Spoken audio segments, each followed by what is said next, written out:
이번 시간에는 추천주 리뷰 시간으로 수요일부터 금요일까지 단타 매매 가이드에서 추천을 드렸던 종목을 한번 리뷰를 해보겠습니다. 첫 번째 종목은 RGTZ고요.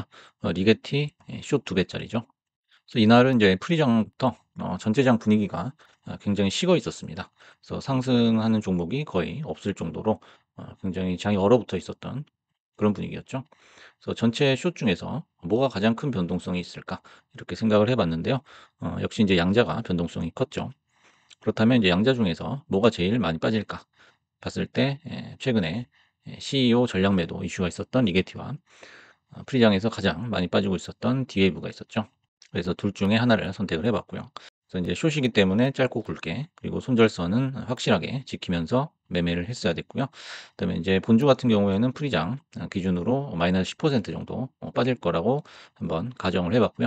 그렇다면 이제 두 배 숏 같은 경우에는 플러스 20% 정도가 계산이 됐었습니다. 그래서 여기 표를 보시면은 이제 프리장에서 리게티 본주가 한 35까지 빠지지 않을까 생각을 했었는데요. 실제로는 이제 34까지 빠졌었고요. 그다음에 이제 숏 2배짜리 리게티 Z 같은 경우에는 16.73에서 한 20% 정도 상승하지 않을까 예상을 했었는데요. 실제 값도 거의 비슷하게 나왔었습니다. 장 시작하고 나서 16.5죠. 매수 밴드 상단에서 이렇게 왔다 갔다 하더니 이제 올라가기 시작했죠. 그래서 이제 중간에 한번 쭉 빠지는 듯 했지만은 요 기준선을 이렇게 버텨주면서 다시 쭉 올라가서 본주 기준으로는 계속 빠지게 됐죠. 그래서 숏은 계속적으로 오르게 됐고요. 그래서 20달러, 표가 20달러에서 매도를 하게 됐습니다. 그래서 20달러라는 이제 라운드 피겨였고요. 그다음에 여기 기준으로 해서 20% 정도 상승을 했었기 때문에 더는 힘들다고 판단을 한 거죠. 그래서 아무리 하락장이라고 해도 더는 갈 수가 없다라는 거죠. 그래서 역시 이제 반대의 매수세가 본주 기준으로 매수세가 나오기 때문이에요. 이 차트를 거꾸로 뒤집게 되면은 이게 낙주 매매의 교과서적인 그런 그림이 나오게 됩니다. 그래서 뭐 거의 교보제급 패턴이라고 할 수 있을 정도로 굉장히 정형화된 그런 패턴이죠. 그래서 이렇게 올랐다가 여기를 딛고 올라가는 순간 그때 낙주 매매에서는 매수 관점으로 접근할 수가 있겠다는 겁니다. 여기서도 마찬가지입니다. 요거 이제 숏 기준으로 해가지고 이렇게 쌍바닥을 찍고 올라가는 그런 이제 추세가 바뀌는 그런 부분이 다시 재매수를 할 수 있는 그런 위치라고 볼 수 있겠죠. 다음 종목은 이제 오클로고요. 어제 매매를 했었던 종목입니다. 그래서 이제 프리장에서는 고가 놀이 하던 그런 모습이었고요.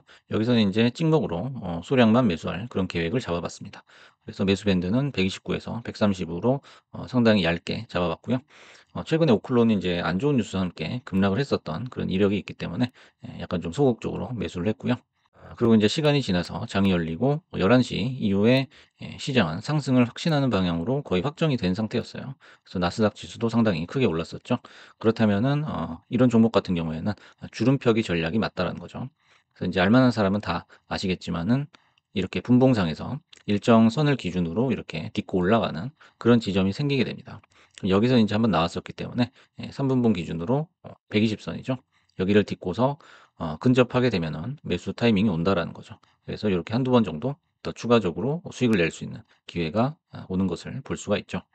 그래서 현재 오클로는 이제 일본 기준으로 21선이 140달러 정도 되죠. 그래서 이제 라운드 피겨에 근접을 했기 때문에 이날도 이제 오버나잇을 하신 분들은 많지 않았을 거라고 생각을 합니다.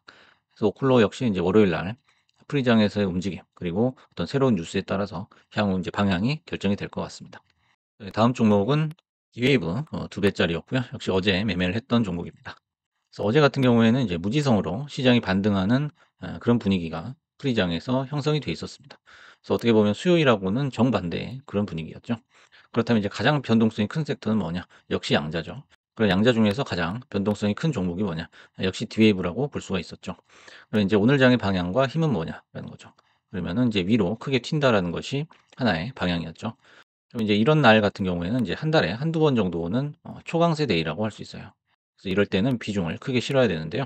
이렇게 장의 투명성에 의해서 확신의 강도가 정해지는 거죠. 그래서 장이 이미 패를 까고서 프리장에 들어올 때는 뭔가 비중을 싣고서 한번 도전을 한다는 거죠. 매수 밴드는 79에서 80 정도로 잡았었고요. 그래서 프리장 고가 라인을 넘어선다면은 한번 이제 슈팅이 나올 수 있다라고 생각을 했었습니다. 그래서 프리장 9시쯤에 이렇게 한번 슈팅이 나오게 됐는데요. 여기서는 좀 이제 고민이 되죠. 프리장이 이제 상승을 하게 되면, 장 초반에 한번 이렇게 쑥 뺄 때 물리기 딱 좋은 그런 타이밍이죠. 하지만 반대로 장이 너무 좋았기 때문에 여기서 그냥 기회를 안 주고 올라가는 경우도 있거든요. 그럼 이제 '떨어지면 어떡하지? 또 날아가면 어떡하지?' 이렇게 양쪽을 다 고민하는 그런 이제 경우가 생기게 되는데요. 이렇게 갈팡질팡 고민할 때는 무조건 반반으로 결정을 하면 된다라는 거죠. 그래서 장 초반에 떨구면 이제 나머지 태워서 진행을 하면 되는 거고요.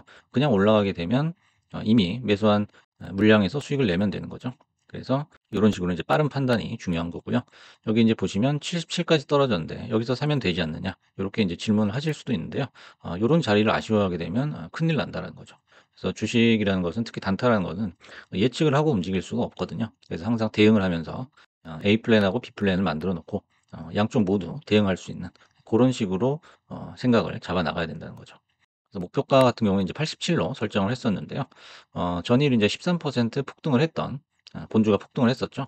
하지만 인제 정강 후약이 나오면서 음봉을 그렸었고요. 그리고 오늘도 인제 굉장히 가격이 크게 떠서 출발을 했기 때문에 오늘 만약에 장이 좋아서 시세가 나오더라도 꼬리를 달 수 있다는 거죠. 그리고 10% 이상은 무리다라고 본 거예요. 그래서 인제 10% 라는 기준은 단순히 그냥 뭐 라운드 피겨이기 때문에 정한 것이 아니고 이런 이제 사례가 여러 차례 관측이 되죠. 관측이 될 경우에 어떻게 보면 하나의 컨센서스로 굳어지게 됩니다. 그래서 저만 이렇게 생각하는 게 아니고 단타를 치는 대부분의 사람들이 비슷한 기준을 갖게 된다는 거예요. 그러면은 그 기준이 컨센서스가 돼서 매일매일 이 패턴으로 나타나게 된다는 거죠. 그래서 원인이 곧 결과가 되고, 결과가 또 다른 원인을 만들게 되는 거죠. 그래서 오늘 아무리 강세장이라도 양자주들 꼬리를 달 수 있다라고 생각을 했었고요. 실제로 이제 실스크를 제외하고는 전부 음봉이 윗꼬리를 달고 내려왔다라는 거죠. 실스크 같은 경우에는 장중에 뉴스가 하나 떴죠.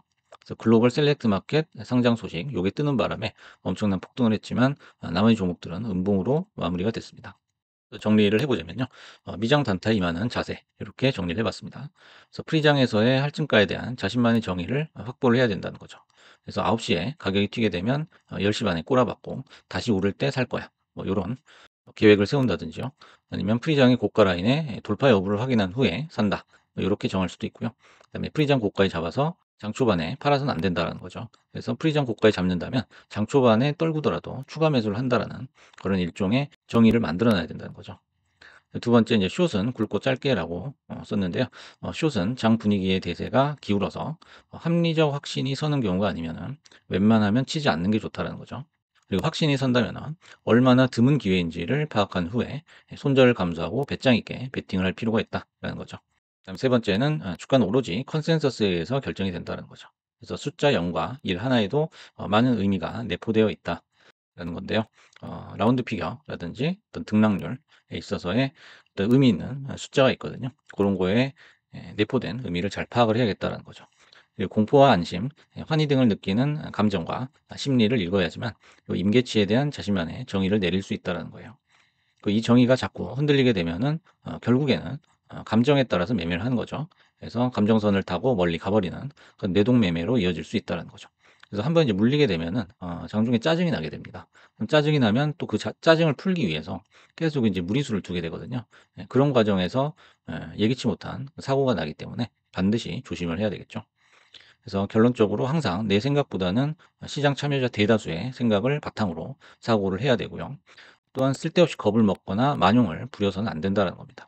그래서 돈을 잃는 것이 아쉽다면은 절대로 주식을 건드려서는 안 된다는 거예요. 그래서 주식 매매를 하게 되면 반드시 손실이 나는 경우가 생깁니다. 그래서 그 손실과 그다음에 수익의 손익비죠. 그 손익비를 잘 맞춰 나가는 그런 게임이라는 것을 반드시 기억을 해야 되겠죠. 그래서 이번 시간에는 수목금 3일간 단타 매매를 했던 종목에 대해서 리뷰를 해 봤습니다. 감사합니다.